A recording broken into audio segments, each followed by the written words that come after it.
Hello and welcome to the Matchbook Betting Exchange English Greyhound Derby podcast. Yes, indeed, for the last time this year, we are going to be talking about the Star Sports TRC English Greyhound Derby.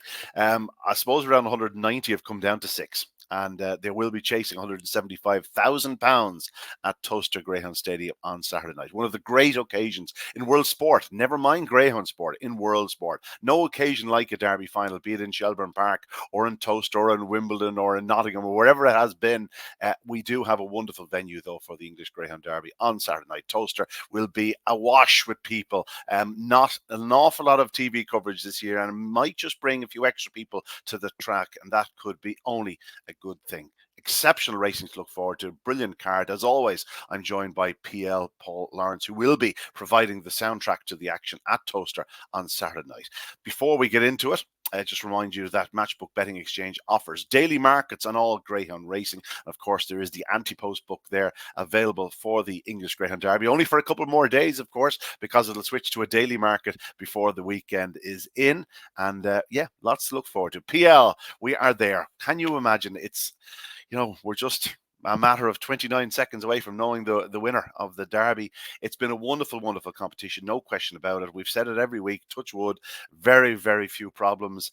And thankfully, we're down to 6 and we've got a brilliant 6. Yeah, we have. It's a really good final, excellent final, and a reasonably good trap draw as well. I don't think there's too many hazards. Maybe you might say da, but he was really impressive again in his heats. He bounced back to form. So, albeit that from track one, but yeah, it's a real quality. I think as well. Or there's lots of quality greyhounds, but there's different styles of greyhounds, which makes the race really interesting. It is. And I suppose the one thing you could say is that there's not what you call an abundance of early speed. And when the draw was being made, obviously wearing my green tinted glasses, I was praying that Deladida would be drawn inside King Memphis. Yep. When it didn't happen, I'm amazed that King Memphis isn't odds on. Now, we'll get to that in a little bit of time, but there's no question about it. King Memphis suffered his first defeat of the Derby in the semi-finals, and yet probably further enhance his reputation. He only goes down a short head by, beaten by Churchfield Sid. There's nothing wrong with that. Churchfield Sid was electric from the front, showed unbelievable early speed to get the better of the other Kobe, went round in front. King Memphis had to ride a couple of bumps. He was, I think you described it in a text to me, sort of just pestered early by Kobe. And it just did enough to sort of, just for a stride or two, I'd say Rabbit Liz were feeling the pressure off that first bend.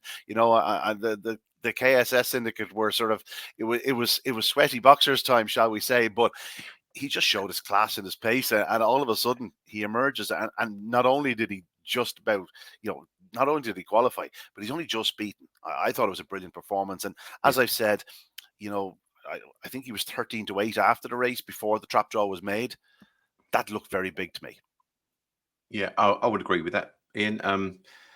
I think his nemesis, if you like, could easily be Churchfield Sid, because I think there's no doubt that he's got the best early pace, Churchfield Sid. He's actually coming into the final at the top of his game, but you kind of read in scenarios for the final. King Memphis in that semi-final, we always knew he had to negotiate a path between the two early paces, the other Kobe on his inside and Churchfield Sid on his outside. And to be fair, you have to say, albeit that there were a couple of bumps and a couple of squeezes, because Churchfield Sid's his inclination is to always come across, albeit gradually, but he's always going to come across from his outside pitch into sort of, lane 4, maybe even 3.5, 3 maybe. But that's something that is just, we're still going to try and have to read what's going to happen in this final. And of course, a lot of it is going to be what happens at Trap Rise, because we had an early pacer last year, didn't we, in Swords Rex, that was clockwork during the competition, then came to the final. He rather fluffed his lines, and a lot of that is all on the final. How do they handle that atmosphere, the buzz and the crowd noise, and then it is really all what happens at Lid Rise, because the scenarios can change so much with even a difference of a half a length breaking against another certain rival that you've got form lines with from the semi-finals. Yeah, it's Let's go back and just reflect on the semi-finals briefly. Obviously, we saw the laddie da landing the spoils from trap one. Yeah. You know, I was fully certain that's his box. You know, I think he's now 7 from 8 from trap one. The only time he was beaten from trap one was the night he got knocked out of the Irish Derby. As much as it pains me to even remember back to that would, trust me, PL, that was a sore one. That was the semi-finals, wasn't it? That was in the semi-finals, yeah. He didn't fly out, but he came away reasonably, shall we say. Gaytime Nemo led into the opening corner. But importantly for the laddie da, he was up the inside of that rival on the corner, forced his way through, and once going to the front, that was it. YI Man found a gap as as Gaytime Nemo edged off. He went second, and then Boyle Sports Bob arrived with a rush down at the third bend. Obviously, he can't pick up YI Man, who is immensely strong himself, but it was noteworthy that the laddie da wasn't coming back to them either. We know how very strong he is. He does 28.79. Yes, it's the fastest run on the card. Of the two semi-finals. The second heat we saw King Memphis, as we touched on, finding that early traffic. Churchfield Sid showed just blistering early speed. He seems to have grown into the competition. Yes, his clocks are all very, very sort of stable there. 28.98, 28.96, 29.08, 29.19. But you've got to say he's probably doing it 28.70 to the third bend or 28.80 to the third bend. It may still be good enough. He's only around a 6-1 chance for the final, and you can see why Richard Rees certainly won't be overawed by the situation. He's had Derby finalists in the recent past, of course, plus, you know, obviously it's Rich in the family. You expect him to be doing what he's expected to do. Paul Hennessy is there in trap 6 with Boyle Sports Bob. The other qualifier on that heat, by the way, was Ballymac Gizmo for Liam Dowling, who will have 2 in the final. And as a result, we are left with this Derby final. YI Man, Ballymac Gizmo, King Memphis, the laddie da, Churchfield Sid, and Boyle Sports Bob. Looking at them, PL, let's talk about the betting briefly. King Memphis is in around the even money 11-10 mark. I think there is a little bit of 5-4 available. I suppose on the exchange, if that was to survive towards the end of the weekend, you'd probably get a little bit bigger on the exchange. But I have a feeling he's the one that's going to come for support. I was assuming the laddie da would be a bit bigger than he actually is. You can see he's 4 in the exchange, but you'd have to go searching around for fixed odds. Then you have Boyle Sports Bob, who initially went up at around 6-1. I think he's more generally a 5-1 chance. Churchfield Sid, and then the 2 outsiders of the party are Ballymac Gizmo and YI Man. Talk to me about them briefly each. Yeah, I actually was interested to just listen to you. And again, I always find it quite fascinating when you do listen to someone else's opinion that's got a good opinion, like such as yourself. The laddie da, as you just quite rightly said, actually used his pace to go and lead at the first turn because Gaytime Nemo had trapped in front of him. And actually, I just looked at his section on it was 4.19, and yet we know when he ran against Crafty Chavou in the third round from trap 4, he broke really well and did a 3.94. So you know that he can break better. You know that he can put himself in the race early.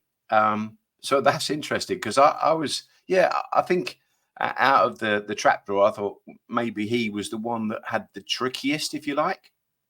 But now Liam Dowling in a final, you wouldn't know. I happen to think I don't think you can scrub a line confidently through too many of these. YI Man drawn on the inside. Mark seems to be able to get him to break well and get himself to turn in a pitch because you all know his attribute really is his stamina and I guess his class. He was he was unlucky, I think, to get knocked out the semi. Was he knocked out in the early round? Sorry, because he won the Derby Plate last year. So he's what I would call an all-rounder. He doesn't do anything sensational, isn't he? He doesn't do anything sensationally well, but he has enough early speed to mind his pitch. He's power down the back straight. Now he's not going to be picking up, King Memphis or laddie da. In fact, he's not going to make up any ground on any of these down the back straight. But he'll go hard down the back straight. That if he's in front of any of them, he'll stay there. And off that last bend, he just keeps going. He just does everything. Yeah. He does everything well. You wouldn't say, oh, he's massive down the back, or he's massive home, or he's fly to the corner. He doesn't do any of the above, but he just does everything well enough to be a top contender. Yeah, and the advantage is that he's got the inside draw, and he has got the ability to trap smartly, and he can be. He's highly likely to be tapped for toe for early pace into the turn, but sometimes having that inside pitch off a good break is a big advantage, and then they've all got to get round him. So I don't think he's any kind of forlorn hope. But you're right; it's difficult to say what's his best attribute because he's got that good trapping ability. He's not got masses of early, but you wouldn't say he lacks early pace.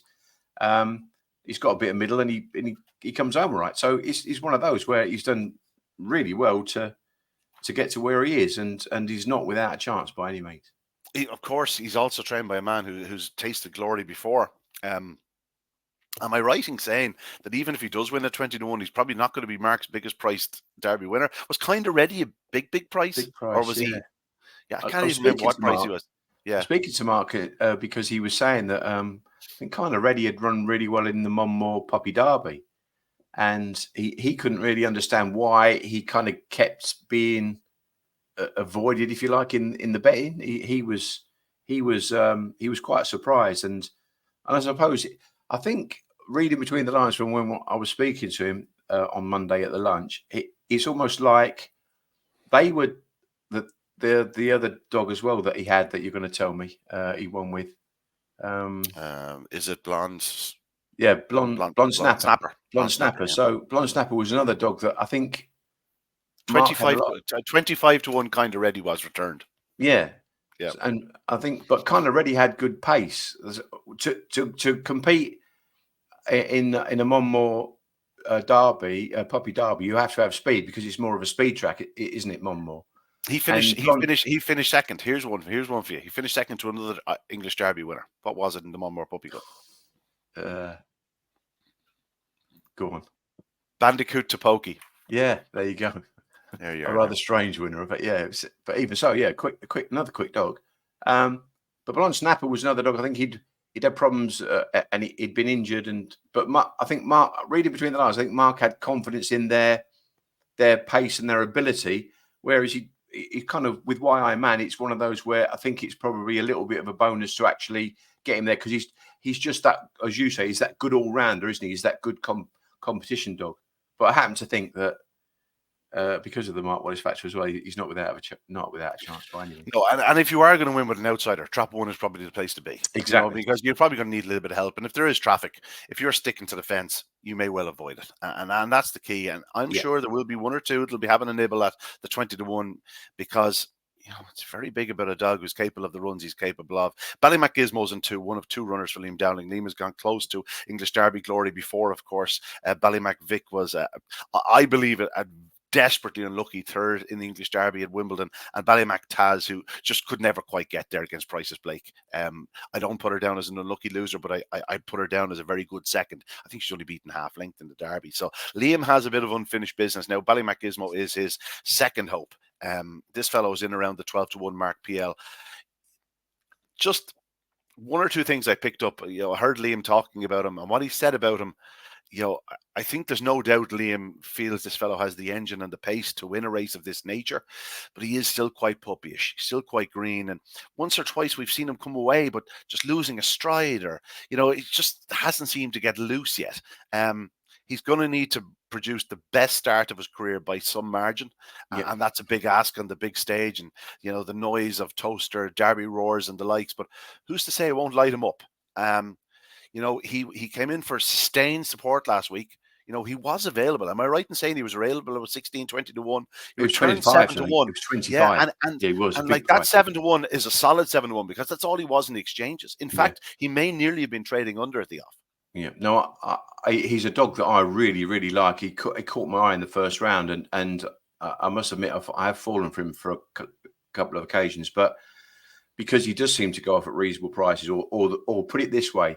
Maybe odds compilers are looking at his bare form rather than what he's actually doing in the contest because he has made so many mistakes, and that is probably vindicated by what Liam said in that he's very puppyish. He's still learning, and it seems awesome that he's still learning. He's made mistakes, and he's made himself to the Derby final. It's incredible because there's no doubt. This dog has got all sorts of pace. he hasn't really got it right at the start yet. When he's come to challenge, he's made that will I go in, will I go out, and then by the time he's done that, he's climbed all over the back of the leading dog, and he has been unlucky on a lot of occasions. He's come through the Derby without winning the heat, and yet he's always caught the eye. He's always in my eyes. He's always caught my eye. Put it that way. From a pure form point of view, he probably should be as big a price as YI Man, if not bigger, given the fact he's drawn outside YI Man. But I suppose what's priced into is the factor that there has been money from strong support in good races, plus also the potential aspect is still there. Like, he's still a very likely race greyhound with the potential to come forward, potential to produce a bigger run. Whereas YI Man is thoroughly exposed, makes it sound like he's he's what he says on the tin. YI Man, he's a Derby finalist. The lad can improve. Yeah, exactly. No, you're 100% right there, Ian. He's just one of those. He almost looks a work in progress, doesn't he, Ballymac Gizmo? Yeah. Yeah, you're right. I read the same thing. I had a chat with Liam, and yeah, he was almost like playing down his chances with this fella, and yet probably underneath knowing that there is something there, and it's a matter of if he got it right in the night, he'd match him. I've got no doubt about that. He'll match him, and he is, for value seekers, probably a dog that has that ability to improve. Yeah, no question about it. We'll work our way down price wise. Let's go to Churchfield Sid next. He's in around the 6-1 mark. He is the pace angle, and the more I looked at this race, the more I've gone, oh well, I think there'll be money for that. I think there'll be money for that. I think there'll be money for that. Like, there can't be money for all of them, or certainly they can't all sort of fold in price. Churchfield Sid is one of those that I sort of initially thought 6-1 about a dog that potentially will lead into the back straight. Seems quite big. Yes, he's going to need to get that little bit of ground on his rivals, but he's absolutely flying for Richard Rees. He's a June 21 whelp. He's in olden days, he's absolutely at peak time in his career, 3 years of age, perfect time for it. And recent evidence would suggest he's capable of making a bowl bid. He's on a run of 3 in a row. And there'll be plenty backing him to make it 4 in a row. I won't be dismissing him. I think he is probably the most likely pace setter. Yeah, I'd agree with you. And again, I spoke to Charlie Rees. I spoke to Charlie Rees and I spoke to Darryl Bear as well, actually. So I had a couple of good chats with the connections. And Charlie was saying, and it is apparent once he said it, that this lad actually improves for the looks round the track and the experience round the track. And I have to say, you've got to agree, because he's got that real potent weapon of the early pace. And he just seems to be probably staying that little bit better, because I've got to tell you, I thought coming off the last bend, King Memphis would have him. I really did. And he stuck his neck out, and he stretched every sinew to hold on. So again, a good attribute for a greyhound, Ian, that's keep qualifying in the Derby, and then on the night, if you're in front and they've got to come and get you, and that dog's going to be trying his level best to fend them all off, he's not without a hope. He's not, because of the leadability factor. One thing I said to Charlie as well is that I'd looked at the head-ons before going on Monday, and in the semi-final, he threw his leg out at the start, almost like he actually didn't break that clean. But he's one of those dogs, Ian, that when his feet touch the ground, he just flies. It's immediate acceleration. Like, look at his record, 15 from 29. Like that just goes to show what he's about. The 28.98, I wouldn't be too worried about that. Given the night that's in it, I'd say the track would be in great nick. You know what I mean? I'd say it'd be great, Nick. I could certainly see him doing the 28.80 if he gets off the front, if he takes a flyer. And yeah, he's certainly one to sort of consider and keep in mind. Boyle Sports Bob is out in trap 6, bidding to add to Paul Hennessy's incredible record in the competition. He's won it twice before, JT Jet and Prices Blake. He's bidding for his 3rd English Derby at a 3rd different track. Now, that would be a remarkable story. Paul has always taught an awful lot of Boyle Sports, Bob, and it's easy to see why. Hugely fast greyhound. Yes, not the sharpest to the opening corner, but his pace from the second bend is pretty immense. Saw one or two suggesting maybe the outside of the track wasn't running great last week. Didn't affect Churchfield Sid, was my answer to that. Just this fellow arrived with a rush into the third bend. You thought maybe he was going to get past Boy I Man, but just didn't quite get there. We know he can go up better than he did last week. If he does his 408, he has to have a life. I don't know how to price him, to be honest. I don't know. I don't know if I wanted him in 5 rather than 6. On the inside of Churchfield Sid, I don't know. I don't know what I wanted from him. PL. I think the more I look at it, the more I think Ian, if Churchfield Sid gets loose, he has a lovely bit of room you're there. on Ball It's Sports probably the Bob, ideal so draw. you should know that Ball Sports Bob is better from trap 6, because I've told you the tendency for Churchfield Sid is to come in, and all he's going to do is, you'd say, out of the pair of them, who's going to lead? Well, you've got to say Churchfield Sid's going to lead. So what's Churchfield Sid going to be doing from 6? He's going to be going across the eye line of Ball Sports Bob. So you need to just, again, put your rose tinted your green tinted glasses on. I'm afraid to put them on. That's the problem. No, I'm struggling to make my case here. I'm just trying to pick something out. This is a good draw for Ball Sports Bob. Have no doubt about that. This is a good draw for him. And the one thing I think about Ball Sports Bob is, again, you watch things. You saw in the quarterfinals him actually come out of the boxes and put himself in a race, and he can do it again, and he can do it again in a final. And he's got, I think he'll have plenty of room again to just hold his pitch on the outside. In the semi-finals, Ian, he completely and utterly walked out. And like you say, he's not going to be back running da-la-di-da doing that. He's not going to, but he can put himself in a pitch. So he needs to start that little bit better. And I know that Susan was quoted as saying in the earlier rounds where you said he looked drunk. I think it was in the 3rd round. You said the way he came out, he looked drunk. He charged the traps, and apparently, the physio sorted him out, and he came flying out the boxes in the quarterfinals. So again, I'd be bringing it back. I'd be bringing it back to the physio. I think that might happen. Moving on. So in my opinion, Ball Sports Bob in this Derby final is a dangerous dog, because he is so powerful. He is a monster. And I'd say, if you said to me, how do you think he's going to come out of the traps? You'd say he'll probably, not get a very good break.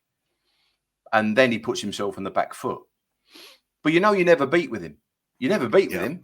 But the danger is when you're trying to then back run, even if you look at what happened with him with YI Man in the semi-finals when they both got beaten by Da-La-Di-Da, he kind of struggled to get past YI Man to a certain extent. And I happen to think, and I think you mentioned it as well, again, I do listen to what you say about the weather and about the track last week. It was quick. It was on the quick side. Whereas I think on the previous week when he won, it was probably on the slower side, and it suited him. And heavier side rather than the slower side is what you're saying. And I think because of the weather over here, I think we could get the same scenario next Saturday on final night as there was in semi-final night, which again you think, well, that's a little bit of a negative for him. Mm-hmm. So his main aim, Ian, is to come flying out those boxes and stay as close as he can to the likes of Churchfield Sid and King Memphis. Yeah, it is worth pointing out in a final of this nature, the noise, the sense of occasion, the fact that connections will have these absolutely tuned to the nth degree. There is chances of dogs just getting overheated, getting bubbling up, charging boxes. If something charges the boxes, all of a sudden, how often do you see it? One of the slower starters taking a ping because they're going as the boxes are resetting and opening. Yep. And that's very, very possible. And I suppose if you're backing the likes of a Boyle Sports Bob, any noise or bumping around in traps will only aid his cause. The same with YI Man and Ballymac Gizmo. Let's get to the big two. Da-La-Di-Da racing from trap 4. I'll make my case here just briefly. I wanted him in trap 1. I wanted him inside King Memphis. But I can see a path to success here. And it all leads down to whether he can do that 394, get that flying start. If he gets that length in King Memphis, I don't know if he's going to edge in noticeably, but he might just edge in enough to make King Memphis think, oh, am I going in? Am I going out? Because I do believe if he takes that flying start, he'll definitely lead 1 and 2. Therefore, it's down to whether he can lead King Memphis. Because if he turns second to Churchfield Sid, I've no doubt he'll pick him up. Would I like to be taking 2-1 about it? No. Would I like to be taking 5-2? No. I'm not even sure I'd want to be taking 3-1. At this stage, I'm just glad I haven't backed Antipost because I don't have to back him at those prices. I thought he was more of a 7-2 chance, to be honest. Yeah, I'd agree with it. Yeah. Because if he doesn't take a flying start, all of a sudden he's a serious, uphill climb. But we do know he can do that flying start. And that 394 is shining there like a beacon. It's just looking at you going like that. Look, 394 PL. If I could get that 394 out of him, I think he could very quickly become a serious contender. Don't get me wrong, he is a serious contender. We know how fast he is. Like, you look at his clocks through the competition, only on one occasion did it really get loose.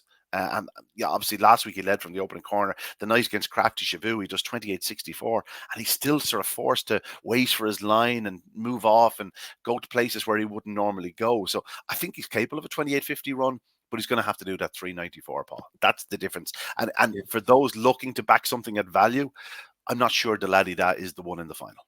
No, I'd agree with you. The one thing about when you look at him, there's two scenarios here. One is he's drawing the outside of King Memphis, so he's going to, as you say, he's going to have to get his best ever start, which again is capable. He is capable, but then once he's done that, he's also going to have to completely and utterly negotiate a clear run against Churchfield Sid, whose tendency is to come a little bit in on him. And you're right, he will probably go in himself, Deladidar. King Memphis will probably go slightly in or fairly straight. As I say, in essence, track forward for Deladidar isn't a disaster.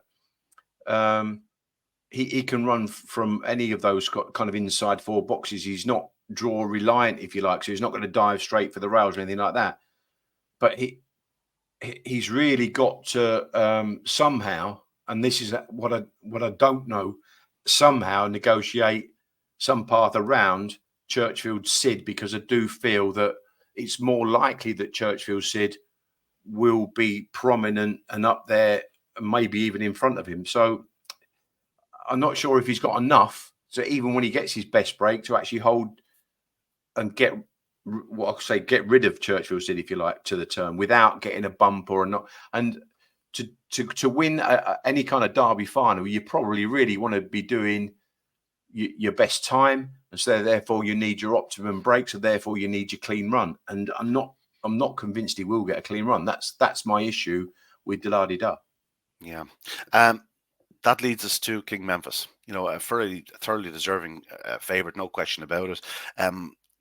I've expressed not my doubts. Doubts is the wrong term.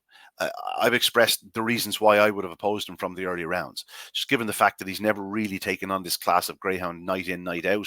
He has handled it with aplomb. He's been magnificent through the competition. He just looks a near perfect greyhound. He has it all. If you want to change one thing, maybe just you'd like to have him a little bit more consistent at boxes, but he's been thoroughly consistent through this competition. He has the early speed, he's the pace down the back straight, and he certainly sees every inch of the 500-meter trip. I do think we have seen that if he doesn't lead at the third bend, he's not flying past dogs up the run-in. He couldn't pick up Swords Rex on one occasion. Churchfield Sid last week looked there for the taking.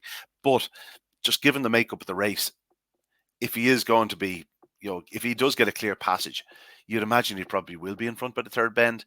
And, in that scenario, he just wins. As I've said, I thought odds against was a bit big. I'd have him shave. I don't think I'd like to be laying him at even money or bigger. I think I'd want to be laying about 4 to 5 if I was laying him. And even then, I'd be cautious enough. I do agree with you, actually. Funny enough, Joe Keneally was on the table at the lunch with me, and he said the same thing. He thought that King Memphis probably should be a shade of odds on. He was quite surprised that he was odds against. And I think you're right. He looks the complete Derby greyhound, to be fair. And I think he's drawn really well. He's more likely to lead YI Man and Ballymac Gizmo. He is highly likely to do that. He probably had about, I think he broke around about a head behind a couple of these, and then sort of roared into the turn to get rid of the dogs on his inside. So just the yeah, proximity, when he ran against YI Man, in the an early run, proximity of YI Man and Ballymac Gizmo, like it's just nearly ideal for him. Yeah, because even if he only traps level with them, he should blow holes in them to the corner. Yeah, enough. He's got enough. To. So it's all about, again, getting that clean start. I did notice actually, and again, I thought from 4, I thought his main danger was Maxine's dog on his pivotal, Droopy's pivotal on his inside, and pivotal completely walked out. And from 4, Memphis actually almost did a left-hand turn straight away. So again, he's not running a straight line. That's what I'm trying to say, Ian. So therefore, I think he can go better than that.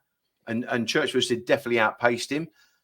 But obviously, from going now from 4 into 3, I actually think that's going to suit King Memphis. I'm not, as I say, from Churchill Sid's point of view, I don't think it matters if he's 5 or 6. And again, I spoke to Charlie and he said, I think they put a middle on him at one stage and he got 4 and he edged off, but then he got 5 and he was perfectly okay from 5. So I think they're pretty happy with that. But for the whole competition, King Memphis has just caught the eye, and his end times have been so good. He's just, with a clear run, I think he is the best dog in the race, and I just think that he as you quite rightly say, probably odds against is a fair bet. It's a fair bet. Yeah, no, I see it. Let's talk briefly. Give us your tissue, PL, from the top. Like, where would you be at? I would probably go something like 20, maybe 16, maybe evens 3, 6, and 9 to 2, something like that, to about 120%, something like that. So, and I'm going to absolutely piggyback on that. I'm sort of roughly there with you. Maybe, as we've said, maybe the touch of odds against, or odds on about King Memphis. Maybe Boyle Sports Bob, maybe a 5, just to allow that little bit of extra sort of wiggle room. A great final to look forward to. Really fun. I assume your vote is for King Memphis then, PL. At the prices, would it be anything that you'd play? Yeah, no, the thing is, Ian, what you've hit the nail on the head in that we both think that King Memphis is the most likely winner. And actually, you can't turn around and say, oh, no, but I wouldn't back him at the price he's on, because you would. So he's got to be the tip, and he's got to be the selection. And I did say to you, we've been discussing this throughout these Matchbook podcasts. In the quarterfinals, he was available at 4 to 1, and I tried to get that and failed. And then you actually said, I think 5 to 2 was a fair price because you thought he'd be in the final, and Maxi'd be 5 to 4 in the final. So again, that was right. And I did try and get a little bit of that, and I got a little bit of 11 to 4. But it still was as though you can still get that little bit of value about it, because I think he has been a joy to watch throughout this derby. He has, and he has. I suppose some of the reason for it is his price has always been quite restrictive, so there mightn't be all that many people on him. Certainly we've been spouting on about the Laddie Da and Boyle Sports Bob, and not so much Ballymac Gizmo, but I'm sure Churchill Sid would have attracted a few quid. There are probably liabilities there, and the likes of me and you and a few others, like I have the Laddie Dan Boyle Sports Bob for a few quid, so at least I don't have to have a bet in the race. No, you know what I mean. I can flute around, do a few forecasts if I want, and just enjoy a glass of wine in the box and watch the racing and watch the final itself. But I don't have to have a bet. And I suppose that's the key to what I'm saying here. But if I did have to have a bet and I was coming into it clean, any odds against King Memphis would do me. I don't get me wrong. I can see a pathway for most of the dogs winning. I think YI Man and Ballymac Gizmo, the price tells you the story. I think both of them need plenty of luck. I think they need to do something extraordinary. In Ballymac Gizmo's case, he just needs to find his trapping boots. If he finds his trapping boots, I think he has the raw pace and power and just overall speed to win it. YI Man, as I've said, he just does everything right, but I just don't think he does everything right fast enough to win it. But he can certainly run well. But of the others, I could make a case for them all. But I think when it comes down to it, if you ran this race 10 times, I think King Memphis probably win 6 of them. And I think that's why he should be probably 4 to 5. Dare I say 8 to 11. But, if you do take the, let's say, 11-10 fight 4, if you can get it, you know, after 5 yards, you could be on a winner. You know, if he comes through those bars and just gets racing without a touch, I think it's going to be very, very hard to beat him. Don't get me wrong, if the laddie da had been drawn inside him, I'd be reconsidering my thoughts. But just from the draw, as soon as it was drawn out, as soon as I heard King Memphis' name, I went, that's that. You know, that's that. It's a good makeup for him, isn't it? It's a good makeup. Yeah, it's a tremendous makeup. It's a tremendous makeup. And listen, great. His path through the Derby has just been brilliant. You know, there hasn't been a false step. You know what I mean? Like last week wasn't his own fault. No, He found traffic and he's beaten only a short head by one of his main rivals in the final. You know, he's done everything right. I said it on my other podcast on Monday that, you know, dare I say it down the line, he's absolutely made for Shelbourne Park. Like, I mean, he's just molded for Shelbourne Park. He has everything. He just has all the attributes you need to be a star. And wouldn't it be wonderful to see him there? I don't know if they'll come over or not, but it would be truly wonderful to see. And perhaps he would be coming over as an English Derby finalist or favourite or winner, should I say. PL in general, it's just been a wonderful Derby from start to finish. We're both siding with King Memphis in the decider. In terms of the little nibble, if you weren't involved in something else, is there something else just at the price that you'd consider? Yeah, I would.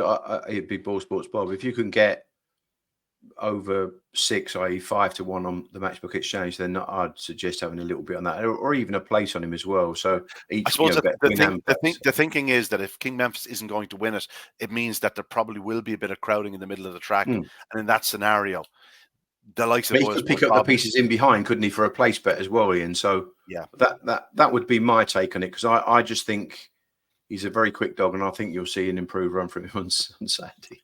Yeah, great card to look forward to, PL. Anything else catch the eye on the card yet? Have we done full work? Obviously, we're waiting on a few of the invitation races and whatnot. Yeah, no, I've not gone right the way through, and there's still races to fill as well. Obviously, Durando and stuff like that, and one-off races. But the dog I'm really looking forward to is to seeing is Wiki Ned, the puppy. He looks a real nice greyhound, and he was really impressive in his heat for the puppy comp. So he'd be a dog I'll be keen to watch. A couple of his comrades are absolutely flying in Ireland too. Looks a hell of a litter. Ballycown Lucy, the dam, obviously Droopy Sydney. What else at this stage? What else? Droopy Sydney. He looks a really nice dog. That well done, Jimmy Fennick. Good man with a dog, Jimmy.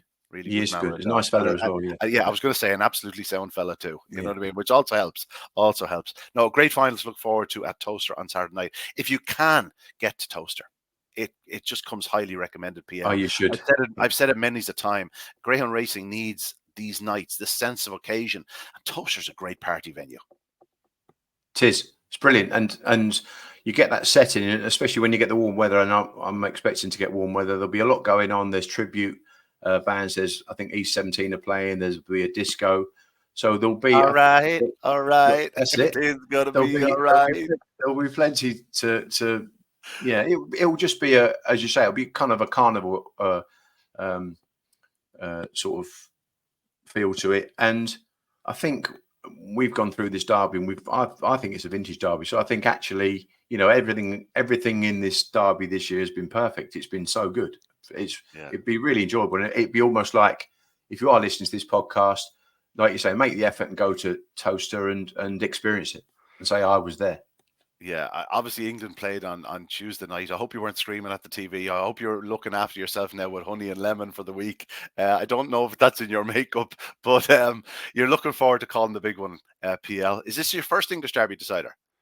No, Thorn Falcon in 2021. Thorn Falcon, of course, yeah. Oh, yeah, that's right. Sorry, I've done three commentaries, 3 Irish winners. So the last English winner was Thorn Falcon. So they brought back another Englishman. That's it. That could be the case, couldn't it? Yeah. And I think it's going to have the right effect. Listen, PL, we will have, dare I say it, more than one beer on Saturday night, but it's been a pleasure. Great few weeks. Wonderful derby. Congratulations to all involved, the sponsors, to Kevin Boothby and all the team at Towcester. It's just been an incredible derby from start to finish, and let the best dog win on Saturday night. I think we both feel it probably will be King Memphis. If you can get the odds against, it's probably probably onto a winner there. But that's it from us. My thanks again to everyone that's tuned in over the last few weeks. It's been emotional, and I'm really looking forward to Saturday night. It's going to be great to be sort of on a busman's holiday. If I do see you or anyone after 11 o'clock, I apologize for what I've probably got to say to you or whatnot. I'll be well lubricated at that stage, but I thoroughly intend on enjoying Saturday night at Towcester, one of the great occasions in sport. PL, anything else to add? No, I'll just echo everything. Just get there and enjoy the experience. And it has been a joy this year. Well done to Ben from Star Sports, and obviously to Kevin and his team there at Towcester. Yeah, absolutely. To all connections in the Star Sports TRC English Greyhound Derby, the very, very best of luck. You've achieved greatness already. You've achieved a lifelong dream to have a Derby finalist. Some have been there already. I know Paul Hennessy has won two before. The Reese family have won before. Mark Wallace has had 2 Derby successes. Liam in Ireland has had a couple of Derbies. Liz and Rab haven't won a Derby, have they? They won a Scottish Derby, did they? That I'm not too sure about. They might want to wish you a Derby, I would have thought, but there you go. That's another thing. But yeah, no, but they've won everything else anyway. They've won everything else in the game. Yeah, they've won everything else in the game. Yeah. So anyway, that's it from us on the Matchbook Betting Exchange English Derby podcast for 2024. Again, the very best of luck to all going to Towcester on Saturday night. May your speculations be winners. Don't forget, there's loads more on the Matchbook Insights, and indeed like and subscribe, and you'll be able to catch up on all their Euros coverage. The boys have been knocking it out of the park. Yeah, very good. But that's it from us on this Wednesday. Again, best of luck in the Star Sports TRC English Greyhound Derby, and hopefully we'll see you next year. Good luck.